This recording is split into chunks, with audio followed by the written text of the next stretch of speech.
शुरू कर सकते ना आगे से? एक बार थोड़ा सा पीछे वाले क्लास को देख लो, शायद कल आप यही पढ़े थे ना। सेंटेंस कौन सा शुरू हुआ था? Compound sentence. और उसके बारे में आपने एक नोट लिखा, नोट में आप क्या लिखे थे कि ये कंपाउंड सेंटेंस जो हमारे होते हैं, इनमें आप दो या फिर दो से अधिक क्या पाते हो? प्रिंसिपल क्लॉज पाते हैं, यही पढ़े थे ना। और प्रिंसिपल क्लॉज किसे कहते हैं? ये बच्चा धीरे धीरे,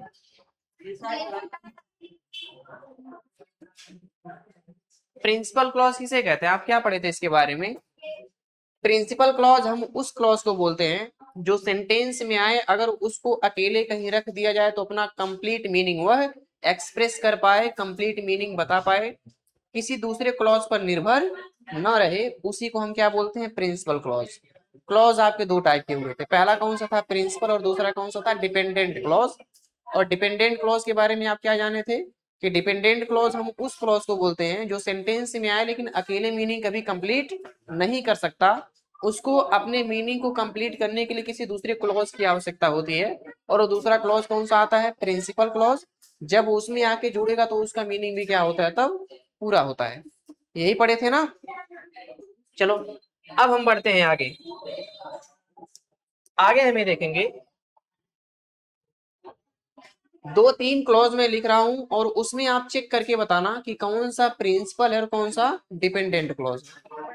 एक क्लॉज मैंने ऐसे लिखा कि मान लीजिए मैंने लिखा I am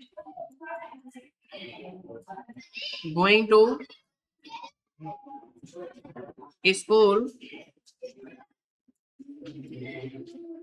with my friends. ठीक है, एक ऐसे मैंने सेंटेंस लिखा। दूसरा दूसरा मैंने लिखा इफ यू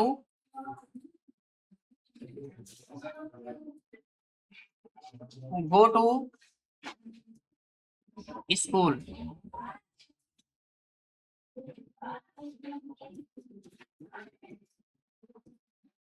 इतना मैंने ऐसे लिखा if you go to school.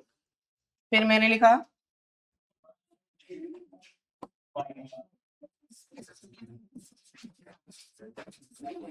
when he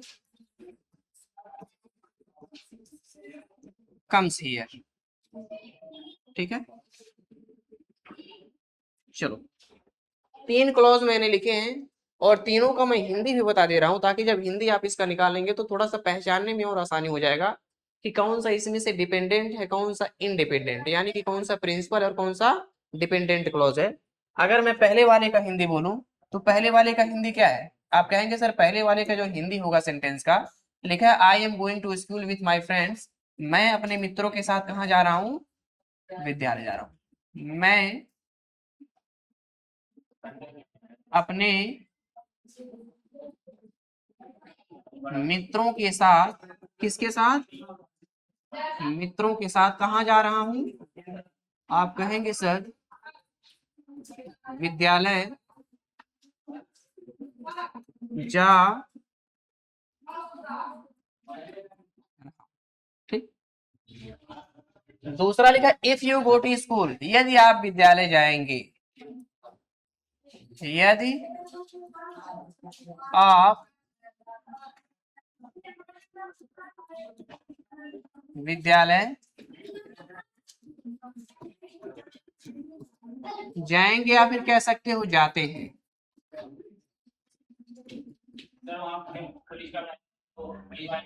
अच्छा, यहाँ और इस वाले का हिंदी क्या होगा कि when he comes here, comes, when he comes here, जब वह यहाँ आएगा या फिर आता है, आता है। तीन क्लॉज हैं, आप तीनों क्लॉज को ध्यान से पढ़िए और देखिए इसमें से कौन सा क्लॉज है जो अपना मीनिंग पूरा कर चुका है और ऐसे कौन से क्लॉज हैं जिनको पढ़ने पे ऐसा लग रहा है कि कुछ और आगे बोला जाए, तो शायद हम इसके मीनिंग को हम पूरा समझें। अगर मैं बोलूं पहले वाले क्लॉज में कि मैं अपने मित्रों के साथ विद्यालय जा रहा हूं, तो आप क्या बोलेंगे कि सर ये अपने आप में क्या है, एक कंप्लीट मीनिंग है ना, आप समझ पा रहे हो कि हाँ इसमें कुछ अलग से बोलने की आवश्यकता नहीं है। इस वाले क्लॉज का नाम आप क्या देंगे, कहेंगे सर प्रिंसिपल क्लॉज है। और प्रिंसिपल क्लॉज आपके एक सेंटेंस भी हो सकते हैं, तो हम कह सकते हैं जो पहला वाला सेंटेंस हमारा आया हुआ है, इसको हम कौन सा क्लॉज बोलेंगे, प्रिंसिपल क्लॉज। प्रिंसिपल क्लॉज हम इसको इसलिए बोलेंगे क्योंकि ये सेंटेंस में जब आया तो किसी दूसरे क्लॉज पर निर्भर नहीं है कि कुछ और इसमें सेंटेंस में ऐड किया जाए तब इस सेंटेंस का मीनिंग पूरा हो। बात समझ में आ रही है ना। मैंने बोल दिया कि मैं अपने मित्रों के साथ विद्यालय जा रहा हूँ, आप समझ गए हाँ मैं विद्यालय जा रहा हूँ। लेकिन इन दोनों क्लॉज को पढ़िए, लिखा है if you go to school, यदि आप विद्यालय जाते हैं या फिर यदि आप विद्यालय जाएंगे। मान लो मैंने तुमसे बोला कि यदि आप विद्यालय जाएंगे तो आप कहीं ना कहीं जरूर कहेंगे तो सर आगे बताइए आगे होगा क्या, मार खाएंगे कि पढ़ेंगे कुछ हमें मिलेगा, दिमाग में आएगा ना। तो जब कुछ मैं उसमें ऐड करूंगा आगे बोलूंगा ताकि इसका मीनिंग पूरा हो सके। और जिस क्लॉज को इसमें मैं ऐड करूंगा इसके मीनिंग को पूरा करने के लिए, वो क्लॉज आपका कौन सा क्लॉज होगा, प्रिंसिपल। और ये क्लॉज कैसा होगा, इसे बोलेंगे डिपेंडेंट क्लॉज, क्योंकि यह अपने आप में भी मीनिंग पूरा नहीं कर पाया, या कहीं ना कहीं किसी क्लॉज पर अभी निर्भर है कि कुछ बोला जाए तभी इसका मीनिंग पूरा होगा। अगर मैं ऐसे बोल लिख दूं कि if you go to school, यदि आप विद्यालय जाएंगे, और यहाँ पे मैंने लगाया कॉमा और मैंने लिखा यू विल गेट प्राइज। अब देखो मैंने बोल दिया कि if you go to school, यदि आप विद्यालय जाएंगे, यू विल गेट प्राइज, आप इनाम पाएंगे। अब बताओ इसमें से मैंने क्या ऐड किया कि इसका मीनिंग पूरा हो गया। अब मैं इसमें लिख दूं कि यदि आप विद्यालय जाएंगे तो आप क्या पाएंगे भाई, इनाम पाएंगे। अगर मैं पूछूं अब आप ये बताओ कि दो क्लॉज मैंने इसमें ऐड किया, एक क्लॉज हमारा है if you go to school और दूसरा क्या है यू विल गेट प्राइज, दोनों में से कौन सा प्रिंसिपल है और कौन सा डिपेंडेंट है, तो क्या आप बता सकते हो। बिल्कुल आसान है, आप कह सकते हो कि सर जो पहला वाला क्लॉज है इसका मीनिंग पूरा नहीं हो पा रहा था बिना इसके, अब ये आया और इसके मीनिंग को पूरा किया, तो इसको हम बोल सकते हैं सर ये डिपेंडेंट क्लॉज है। कैसा है, डिपेंडेंट, डिपेंडेंट क्लॉज है। और ये जो दूसरा डिपेंडेंट क्लॉज के मीनिंग को पूरा करने के लिए आप दूसरा क्लॉज लेके आए हो, इसको आप क्या बोलेंगे, आप बोलेंगे सर ये प्रिंसिपल क्लॉज है। क्या है, प्रिंसिपल क्लॉज है। एक खासियत और जान लो प्रिंसिपल क्लॉज की, अगर कहीं प्रिंसिपल क्लॉज अकेले है आप उसको एक कंप्लीट सेंटेंस मान सकते हो, वो कंप्लीट सेंटेंस का भी काम कर जाएगा। लेकिन अगर कहीं आपका डिपेंडेंट क्लॉज अकेले रखा हो तो डिपेंडेंट क्लॉज कभी कंप्लीट सेंटेंस नहीं हो सकते, इस बात का ध्यान देना। अगर इसको मैं अकेले लिखूं और यहाँ पे फुल स्टॉप लगा दूं, सेंटेंस आपका क्या हो जाएगा, गलत, सेंटेंस नहीं माना जाएगा।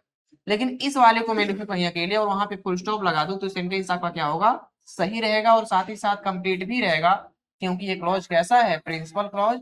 और प्रिंसिपल क्लॉज अपने आप में एक कंप्लीट सेंटेंस भी होते हैं, कोई दिक्कत नहीं है यहाँ तक। आओ दूसरे सेंटेंस में लिखा व्हेन ही कम्स हियर, जब वह यहाँ आएगा या फिर जब वह यहाँ आता है, क्या मीनिंग इसका पूरा हो पा रहा है। मैं मान लीजिए किसी लड़की के बारे में आपसे बात करूं और मैं कहूं कि जब वह यहाँ आता है और मैं यहीं पे रुक जाऊं, तो आप सब बोलेंगे सर आगे क्या, जब वह यहाँ आता है तो होता क्या है, क्या किया जाता है उसके साथ, आप जरूर दिमाग में ऐसा सोचेंगे। अगर मैं इसमें ऐड करूं कुछ when he comes here, we tease him very much. अब इसका मीनिंग क्या हो गया, जब वह यहाँ आता है, अब लिखेंगे तो हम उसे बहुत क्या करते हैं, चिढ़ाते हैं। क्या करते हैं भाई, चिढ़ाते हैं। अगर मैं आपसे कहूं कि आप ये बताओ अब इन दोनों क्लॉज में कौन सा प्रिंसिपल है कौन सा मीन, तो आप बता सकते हो, आप बिल्कुल आराम से बता सकते हो कि सर जो आप पहले लिखे थे ये वाला कि व्हेन ही कम्स हियर, यह कैसा क्लॉज है, आप बोलोगे सर ये डिपेंडेंट क्लॉज है, कैसा है डिपेंडेंट। अब डिपेंडेंट है क्यों? क्योंकि यह अपने आप में पूरा मीनिंग नहीं दे पा रहा था, इस वजह से इस क्लॉज का नाम हम क्या बोलेंगे, डिपेंडेंट क्लॉज। और ये जो इधर आया, we tease him very much, हम उसको बहुत अधिक चिढ़ाते हैं, इस क्लॉज का नाम क्या देंगे, कहेंगे सर ये प्रिंसिपल क्लॉज है। क्या है? प्रिंसिपल क्लॉज है। कोई समस्या यहाँ तक नहीं ना? और प्रिंसिपल क्लॉज के बारे में थोड़ी सी खास बात है कि प्रिंसिपल क्लॉज अपने आप में क्या बन सकते हैं, कंप्लीट सेंटेंस बन सकते हैं। क्या बन सकते हैं? कंप्लीट सेंटेंस बन सकते हैं। लेकिन आपके डिपेंडेंट क्लॉज कभी कंप्लीट सेंटेंस नहीं हो सकते, वह कहीं ना कहीं किसी मेन क्लॉज पे क्या होते हैं, डिपेंडेंट होते हैं, बिना उनकी कभी इनका मीनिंग पूरा नहीं होता है ना। अब इसको मेन क्यों बोले, इसे डिपेंडेंट क्यों बोले, समझ में आया कि नहीं आया? डिपेंडेंट का मतलब क्या होता है, किसी पे आश्रित होना, किसी पे निर्भर रहना। इस वजह से इसको हमने क्या बोला, डिपेंडेंट बोला। यह मुख्य था, अपने आप में कंप्लीट था, इसलिए हमने इसको क्या नाम दिया, प्रिंसिपल क्लॉज या फिर मेन क्लॉज, या फिर बोल सकते हो इनडिपेंडेंट क्लॉज भी आप बोल सकते हैं। कोई दिक्कत नहीं ना है? इतना नोट कर लीजिए आराम से।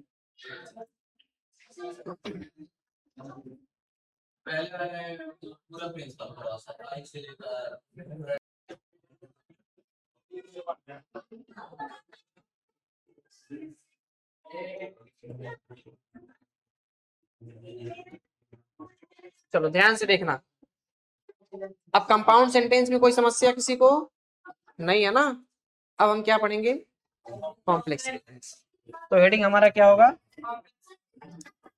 Complex sentence. तो लिखिए मेरे साथ,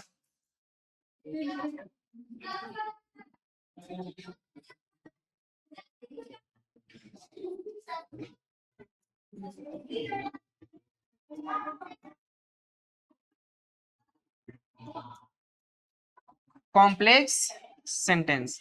अच्छा, जब कंपाउंड सेंटेंस के बारे में आप पढ़े थे, तो कंपाउंड सेंटेंस में क्लॉज कैसे कैसे आ रहे थे, दोनों क्लॉज हमारे कैसे थे, प्रिंसिपल थे ना। अब इसमें ऐसा नहीं होगा, इसमें एक प्रिंसिपल क्लॉज होगा, हो सकता है दो या फिर दो से अधिक डिपेंडेंट क्लॉज होंगे आपके, है ना। कौन से क्लॉज होंगे, डिपेंडेंट। तो इसके बारे में हम जो लिखेंगे नोट, तो नोट में लिखेंगे,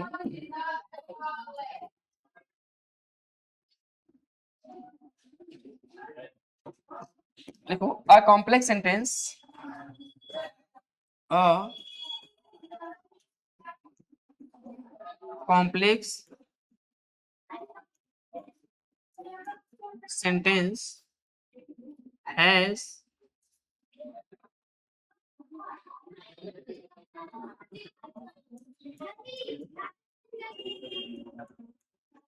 one principal clause and one or more than one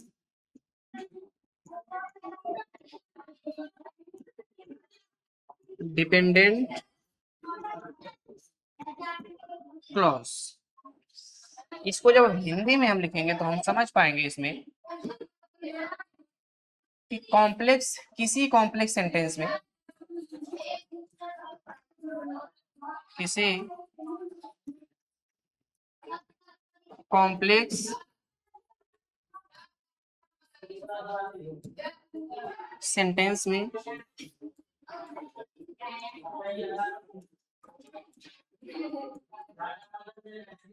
एक प्रिंसिपल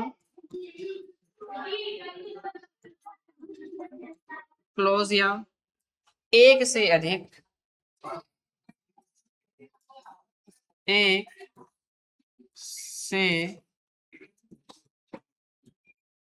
अधिक डिपेंडेंट क्लॉज, कैसे क्लॉज, डिपेंडेंट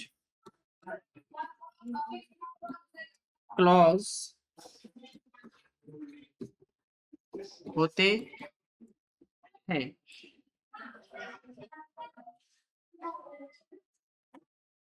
एक नोट और लिखो,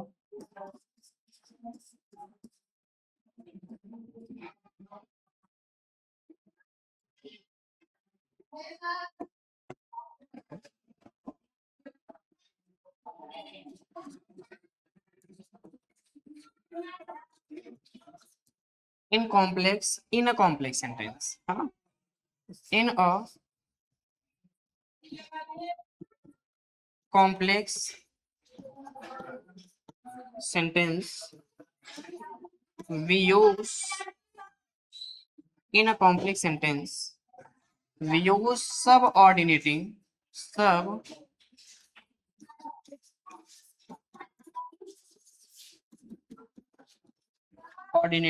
कंजंक्शंस।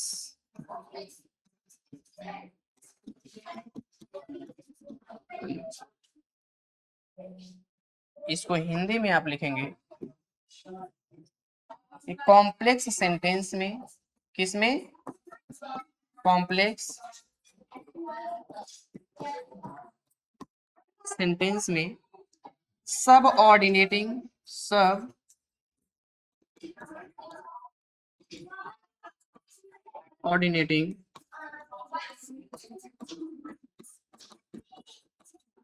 कंजंक्शन का प्रयोग किया जाता है, प्रयोग किया जाता है। एक बार लिखना बंद करिए, उसके बाद समझिएगा, है ना। आप कॉम्प्लेक्स सेंटेंस के बारे में क्या लिखे हैं? कॉम्प्लेक्स सेंटेंस के बारे में हमने लिखा कि जब हम एक कॉम्प्लेक्स सेंटेंस का निर्माण करेंगे तो उस कॉम्प्लेक्स सेंटेंस में आपको क्या क्या मिल सकते हैं। तो जब कॉम्प्लेक्स सेंटेंस आपके सामने आएगा तो आप देख पाओगे कि उसमें एक क्लॉज कैसा होगा, प्रिंसिपल क्लॉज होगा, और हो सकता है एक या फिर एक से अधिक आपको कैसे क्लॉज मिलेंगे, डिपेंडेंट क्लॉज मिलेंगे। कैसे मिलेंगे? डिपेंडेंट। लेकिन कंपाउंड में ऐसा था क्या? नहीं था। उसमें दोनों कैसे थे? हमारे प्रिंसिपल थे। इसमें कैसे होंगे? एक प्रिंसिपल होगा, दो या फिर एक हो सकता है, दो हो सकता है। आपके कैसे क्लॉज आएंगे? उसमें डिपेंडेंट क्लॉज आएंगे।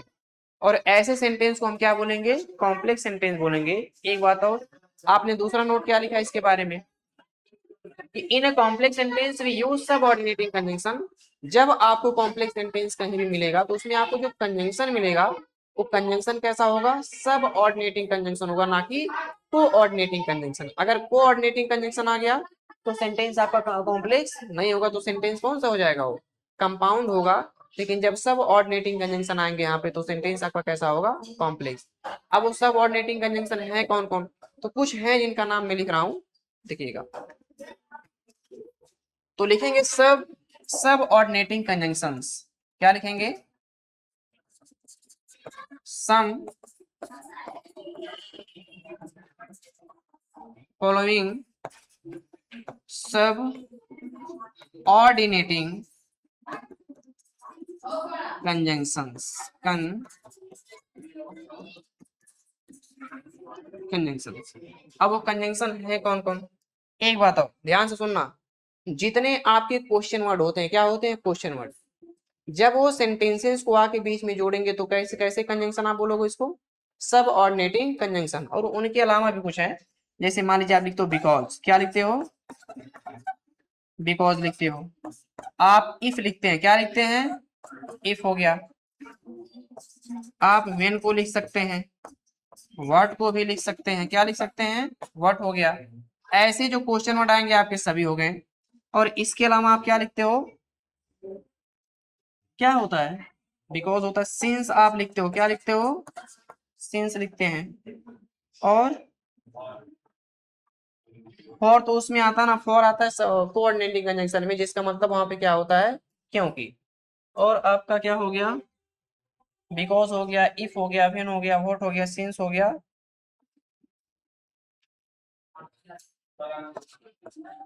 इवन इफ क्या होता है? एक होता है इवन इफ। क्या होता है? इवन इफ होता है आपका। एक दो होता है। क्या होता है? दो होता है। दो का मतलब यद्यपि होता है। क्या होता है? यद्यपि। ऐसे ही टीसी लगा लो, यहाँ पे क्या लगा लो? E T C. चलो इतना नोट करिए अब आराम से।